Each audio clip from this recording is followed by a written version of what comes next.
कुनी झियो कौन खाइबो रविवार कुनी झियो भाकुर माछ तो झोल खाइबो कहि दे यस हो एटा अछि भाकुर माछ कुनी झियो पई ता मामा करूचंती एटा कोन पडुची दादर एटा सोरिष कळा सोरिष धळा सोरिष पोस्त कंचा लंका नडिया आ टिके सोरिष तेल पेस्ट हिची एते प्रकार जिंस बिना किंतु पियाज पड़िबोनी पियाज पड़िबोनी से जोटा काटी छ कोन करियो सेटा डाली पे गोटा हेतला खाली इथरा हो तो देखियो केमते लागु ए तरकारी कर मामा तरकारी करूचंती तमे खाइबो बिली हैला हाय बसले पड़े बर्तन माछटे पड़ जाइए कड़ कड़ कड़ कड़ कड़ हो माछ भजा हम मसला प्रस्तुत हो जाइए तेल गरम होला पकईदे जीरा टिके जीरा टिके फुटीगला गोड़े दबा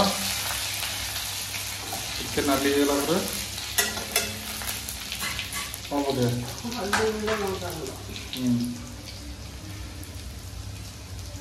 हल्दी गुंड टिके लंका गुंड टिके गोड़े दबा कड़ कड़ कड़ कड़ कर टमाटो पेस्ट टमाटो प्यूरी पकईदबा सागे सागे सब पकई दे मुझे बोले दे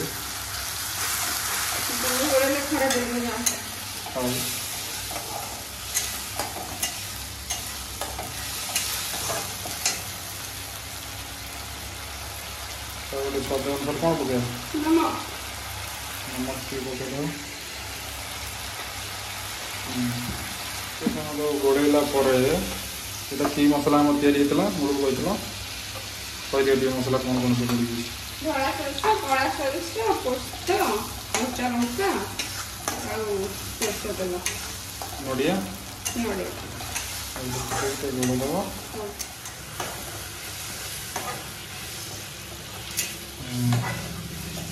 टमाटो टे काटी पकईद बर्तमान भजा होता माछ को 5 मिनट फुटला से जो ये मसला पकईद बर्तमान ये के समय रहा 10 मिनट ना 5 मिनट